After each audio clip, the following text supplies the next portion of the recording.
Welcome back to the NJ1ST podcast. My name is Ryan McDonald, and I hope you've all been enjoying this last year of videos I've been uploading to both YouTube and Rumble, especially this past month where New Jersey Assembly candidates have been joining me to discuss their statewide 2023 election campaigns. I've been in contact with a couple more New Jersey Republican candidates that'll be joining me in the next couple of weeks on the NJ1ST podcast, but I'm not opposed to any Democrat or third-party candidates to come on and discuss just the same. But this week, we'll be returning to some regular NJ1ST, America First content and see what the presidential elections have cooking up. Let's get into it. Let's bring in Republican presidential candidate, former New Jersey Governor Chris Christie. Just came back from Ukraine where he met with President Zelensky. Hey, Chris, Governor, whatever I'm supposed to call you. So I've spoken with Vivek early on. Nice guy, seems to be a really smart guy.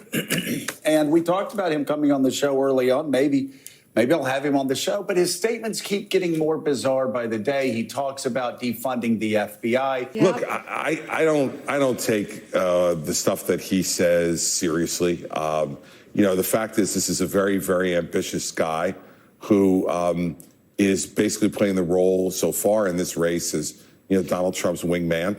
I'm heading up to New Hampshire later today. I could tell you the last time I was up there a couple of weeks ago, we heard a lot of support. 2/3 of the audience that I had was very supportive of my position on Ukraine, which is that we haven't done enough. We still have more to go. And having gone over there now, Joe and Mika, and watched for myself what the folks in Ukraine are going through, what they've already gone through. The idea that this is something that America does not have a vital interest in, to me, is just absurd. Doing things like the gouging of eyes, the cutting off of ears of men in Ukraine before they tie their hands behind their back and shoot them in the back of the head, and then go into those homes where they've just taken these men out of and rape the women. Nearly 20,000 children have been kidnapped from Ukraine, brought to Russia to be separated from their families, programmed to be anti-Ukrainian and to work for the Russian Federation. I met with some of those parents, guys, and I can tell you as a dad, it's unimaginable to me that your child would be yanked away from you. You don't know whether they're dead or alive, whether they're being cared for or abused. These are the things that Vladimir Putin is imposing upon Ukraine. Correct. It's the same conscription that Ukraine does to its own young men. Drop those pants. Let's see if you're a guy. If so, back to the front lines. It seems like the Republican establishment is afraid of Vivek, and they're going with Chris Christie as so far to come on MSNBC and smear him and talk about the globalist military-industrial complex and war. Chris Christie is a disgrace. Seriously, using Bacha or Baka, whatever we're going to call this, as a new Holocaust going forward, using the political leverage of death and war. Yeah, Chris Christie didn't care about Ukraine for the last 10 years while they had a civil war, and he's only caring about it now within the last 1 year because he's running for president. He didn't care about it for the last 5 years, or 6 years, 7 years. It's disgusting, to be honest. But geopolitically, what does the world look like if the United States and Europe, NATO, let Vladimir Putin just take over a sovereign country that we actually had treaties with saying would protect their territorial integrity? What happens? And then what happens next in Taiwan? And then what happens next in the Middle East with Iran? What happens if we send a message to the world, hey, we're going to let the worst regimes on the planet invade countries next door to them? Well, you started to answer the question for me. I'll finish the answer. Russia-Ukraine is the undercard. It's the undercard because the Chinese, who are funding the Russian aggression against Ukraine, are watching. And if we cut and run on Ukraine, the next fight is going to be in Taiwan, then go to the Middle East. The Iranians are obviously coordinating with the Russians and the Chinese to provide more sophisticated weaponry to the Russians. And the folks in the Middle East, whether it's the Saudis, the Emiratis, the Qataris, are all going to look at this and say, it's not worth it to be friends with the United States anymore. We might as well cut the best deal we can with the Chinese, because when things get tough, Americans run the other way. pretty remarkable how he's trying to fearmonger everyone into voting for him, or else you have to go to war, you're going to die, your children and son are going to be overseas, we have to protect Taiwan for our chips, it got to be everything technological, everything. Dude, Republicans, why are you being so quiet? I don't understand that. The people who I have heard speak out for Chris Christie have either been saying, you know what, he's an American, he's got the right to run, let him try in the debates. Bill Spadia, for instance, said he wouldn't be surprised if it was Chris Christie versus Trump in the end, so he's encouraging him to run. And other people as well are saying, okay, run. I say no, Republicans should stand up and condemn him. It makes no sense not to. They're going to support him instead of Trump or instead of someone else.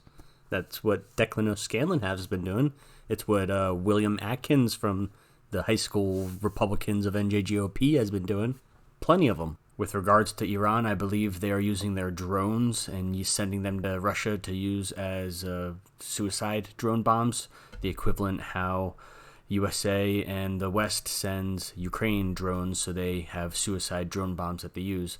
Also, Syria in the Middle East, a third of it is occupied by U.S. forces still.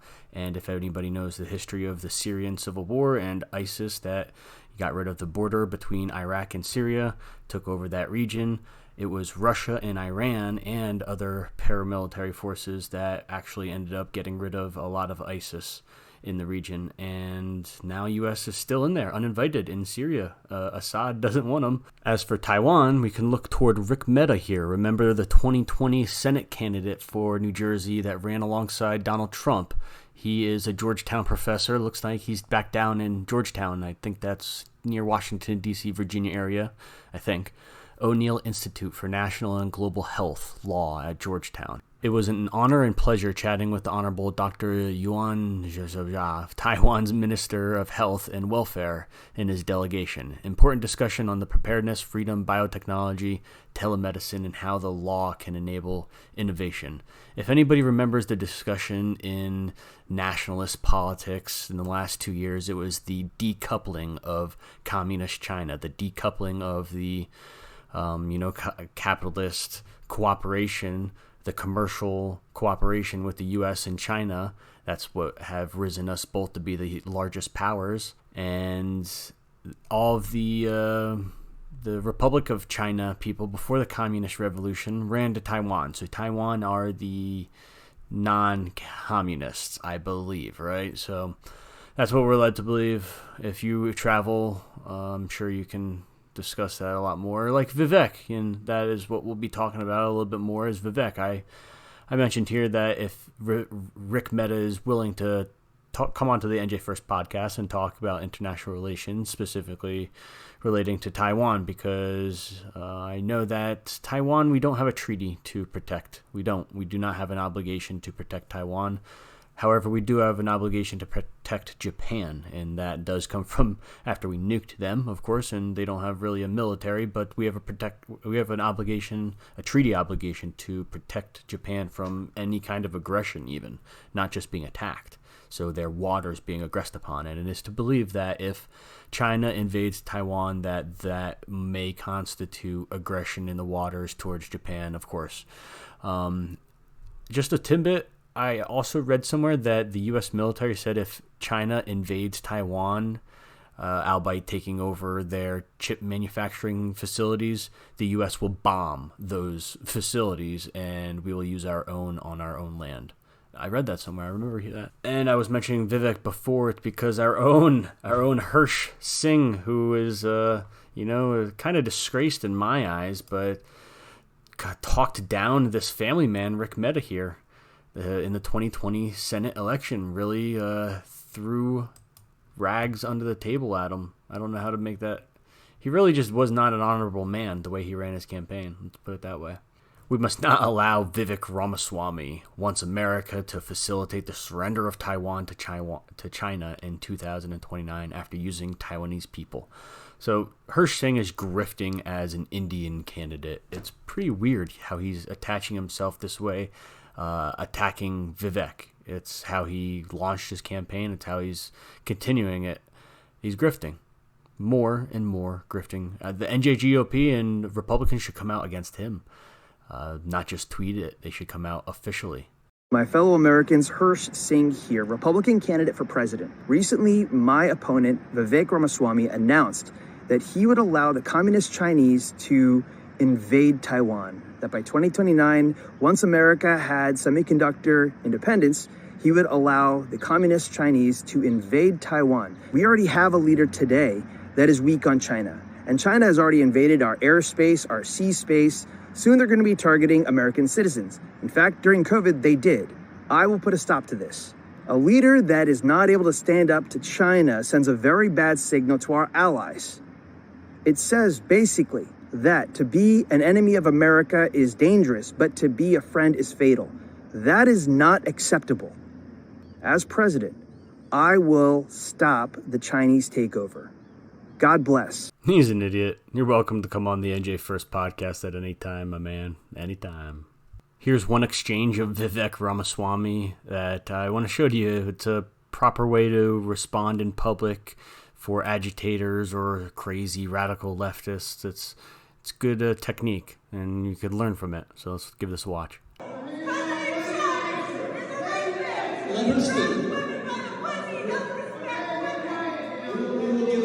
Let me get you to finish what you have to say.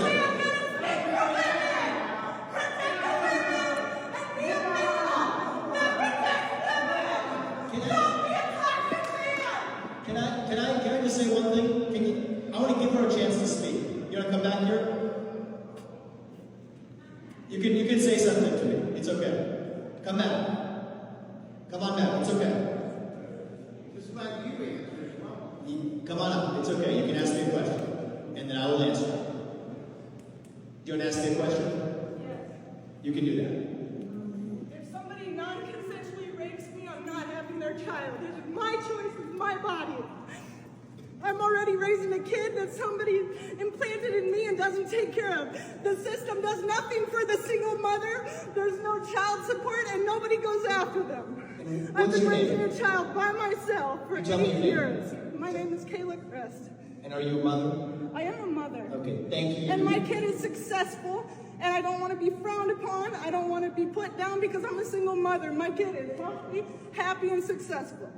Thank you, Kayla. And I want to say you're doing one of the most important things is a mother raising 4 children in this world. Even if we have our disagreements, I want to say thank you for that. So thank you. And part of what it means to live in this country is we have free speech. We get to speak our minds openly, even if we all don't agree on it. So let's actually applaud her for the courage coming into a room and asking a question, even though we don't agree. She didn't really ask a question there, now did she? Seems like it's a woman who has been struggling and needs help. And it's good that Vivek let her speak because, again, she didn't have a question, and she's talking about how much she loves her child, although she should have the right to kill it if she was raped.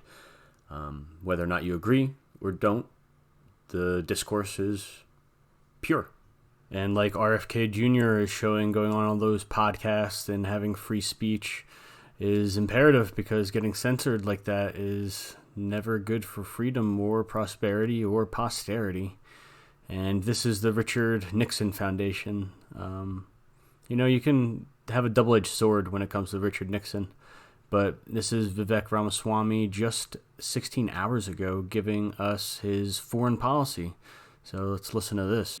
So I'm going to use tonight as an opportunity to lay out my foreign policy vision for where we're going in the next generation of our engagement on the global stage, and it will revive that spirit of Nixonian realism. It is why it was important for me to be here in person today, to make this announcement here in the Nixon Library where much of that wisdom resides. We live in a moment right now where actually, they say the worst ideas in Washington are bipartisan. Our engagement in the Ukraine war continues to prove that, if you ask me. But the way we're going to actually do this is by transitioning from an era of neoconservatism and liberal hegemony to an era of realism and unapologetic American nationalism, where we stand for our national interests on the global stage. The North Star of my foreign policy will be the modern Monroe Doctrine, combined with Nixon's doctrine. The Nixon doctrine was that other nations have to be the first protectors of their own national security. I agree with that. We will revive that, and I combine that with the modern Monroe Doctrine, a doctrine that we will re-implement under my watch as U.S. President, which says that if you're a foreign nation, you do not mess with the United States of America on our own home soil. You do not test us on our waters or in the Western Hemisphere, and if you do, you will have hell to pay for it. No Chinese spy balloons flying over half the United States. No Chinese spy bases off the southeast coast of the United States. No Chinese manufactured fentanyl in the hands of Mexican drug cartels waging a modern opium war on the United States of America. But it also means that we will not fight somebody else's war if they're not actually defending their own territory either. The first accomplishment that I hope to deliver in my foreign policy agenda as U.S. President will therefore be to end the Ukraine war on terms that advance American interests. I refuse to use our own military resources to defend against an invasion across somebody else's border when we should be using our own military to defend against the invasion across our own southern border in this country, the United States of America.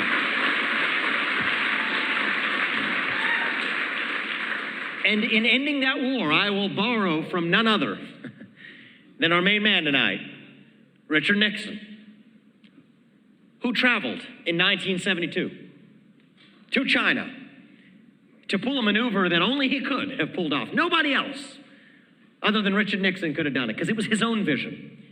You know, if you're going to actually find one of those rare moments to reassert American interests on the global stage, you can't be just a vehicle for somebody else's agenda. In fact, much of the managerial class underneath him resisted the decision that he made because they said, you can't trust Mao Zedong. Well, Richard Nixon knew we couldn't trust Mao Zedong, but he knew we could trust Mao to follow his self-interest if Mao could trust us to follow ours. And that's what he did. He did it out of strategic necessity. Yes, other presidents thereafter, in the decades that came after, messed that up with the doctrine of democratic capitalism that then took that to the next level, thinking that we were going to export Big Macs and Happy Meals, and somehow that was going to spread democracy to places like China. That didn't work. That was a bipartisan consensus through the 1990s, but that wasn't Nixon's vision.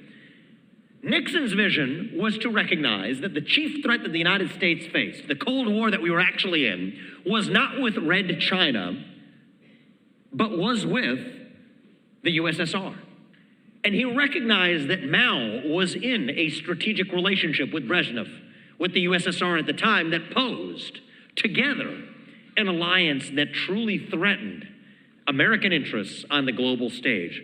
And so he did what he needed to do. He traveled to China to pull Mao Zedong out of that alliance with Brezhnev. And that was the beginning of our path that allowed Reagan to be on the strong footing to bring us to the near end of the Cold War itself.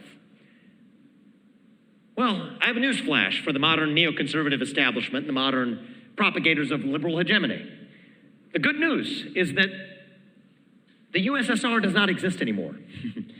An alliance, NATO, that we formed to deter the spread of the USSR, to deter the possibility of nuclear war with the USSR, that alliance has now expanded more after the fall of the USSR than it ever did during the existence of the USSR. The real threat we face today, the equivalent of the USSR that Nixon faced, is actually communist China today. We have to open our eyes to the fact that we're not in the 1970s anymore. We live in the year 2023, and we must awaken to the real threats that we face. Now it's an enemy who we depend on for our modern way of life. And today, once again, how history comes full circle, the Russia-China alliance represents the single greatest military threat that we face in the U.S. today.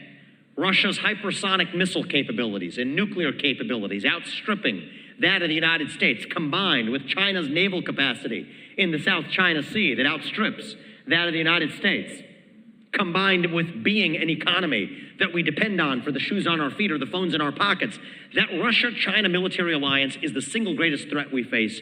Nobody in either political party is talking about it, and that is why I will end the Ukraine war on terms that require Vladimir Putin to exit his military alliance with China. This is a reverse move of what Nixon did. Putin is the new Mao. And while we have a foreign policy establishment in both parties, including Biden, who tries to supplicate to China to get Xi Jinping to drop Vladimir Putin, what we really need to be doing is getting Vladimir Putin to drop Xi Jinping.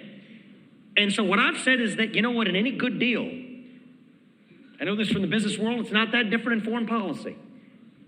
Everybody has to get something out of the deal. That is realism. That is the truth of how a good deal gets done. The deal I will do with Vladimir Putin is simple. We will freeze the current lines of control. We will further make a hard commitment that NATO will never admit Ukraine to NATO. But in return for that, that's a big win for Putin. I'll admit that. You're not supposed to say you give Putin big wins. That's a big win for Putin. But there's a bigger win for us. The bigger win for us is I will require that Russia exit its military alliance with China. I will require that Russia remove its nuclear weapons from Kaliningrad, the strip of Russia that borders Poland. And I will require, pursuant to my modern Monroe Doctrine, that Russia remove its military presence in the Western Hemisphere, not in Cuba, not in Venezuela, not in Nicaragua. You're out. And in return, we will reopen economic relations with Russia, just as Nixon did with China, to recognize that, do we trust Vladimir Putin? No, we don't. Does Putin trust us? No, he does not. But Putin can trust us to follow our self-interest, just as we can trust Putin to follow his. And that is why in my first year in office, in 2025, I will make a trip to Moscow to deliver the same deal that Nixon did when he traveled to China. This is how we restore realism in our modern foreign policy, to actually advance American interests by pulling apart the alliances that threaten us. Now, the conventional wisdom is that this will threaten Taiwan and threaten American interests, which we have in Taiwan, because that will embolden Xi Jinping to go after that island nation. The argument goes that if Putin walks away with parts of the Donbass region, that will somehow cause Xi Jinping to be emboldened to think he can walk away with impunity if he takes a piece of Taiwan. I think it's actually the reverse that's true. Today, we are driving Russia further into China's hands.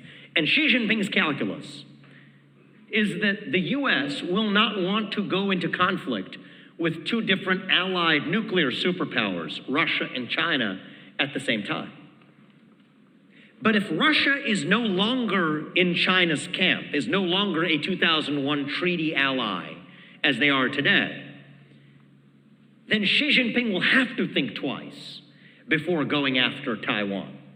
It's the number one thing we can actually do to deter Xi Jinping from going after Taiwan while avoiding war, is pull Russia apart from China. Combine with that a renewed commitment to our partnership that we may expand with India. Hard commitments to close the Andaman Sea and block the Malacca Strait if required, in the position of potential conflict arising around Taiwan. India would happily do that if we gave them a trade deal that looked similar to what we have already with Chile or Australia. And I'm not just saying that because my name is Vivek freaking Ramaswamy here, okay? In fact, part of the reason that we have a relationship of mistrust, I would say a relationship of trust with India that could leave room for improvement is that we haven't had the kind of trust-based dialogue between our two countries. And so, you know what, if I'm not going to get that done by the end of my first term, I would consider that a personal failure on an ethnic count. But this is how we think about deterrence of China. Bolster our relationship with allies who share our interest in deterring Taiwan while pulling Russia out of China's hands. I'm a big believer in the Second Amendment here at home. Let's turn our Second Amendment into an export. That's what American exceptionalism is about. Leave it to Taiwan to adopt a Second Amendment of its own. Put a gun in every Taiwanese household. Train them how to use it. That's how you turn Taiwan into a porcupine. This is how you deter China. But why is it in our interest then to deter China from going after Taiwan if we're not doing the same with respect to Russia and Ukraine? The answer is it comes back down to American self-interest. Taiwan is responsible for the leading-edge semiconductors that power our modern, technologically facilitated lifestyle. Probably these lights that are shining in my face, the phones in our pockets, the computers that we type up our notes on, those cameras that are recording me in the back. These are powered by leading-edge semiconductors that come from this tiny island nation off the southeast coast of China. I think it's regrettable that we got to a place where our modern way of life depends on that island nation, but that remains a fact. Which is why I've said that we will move from our, I believe, inexplicable posture of strategic ambiguity with respect to Taiwan in my first year to a position of strategic clarity, where I will be clear with China and with Taiwan that we will defend Taiwan if China invades Taiwan before we have semiconductor independence in this country. I will lead us, I hope by the end of my first term, to semiconductor independence in this country. By 2028, I believe it is possible in the United States of America.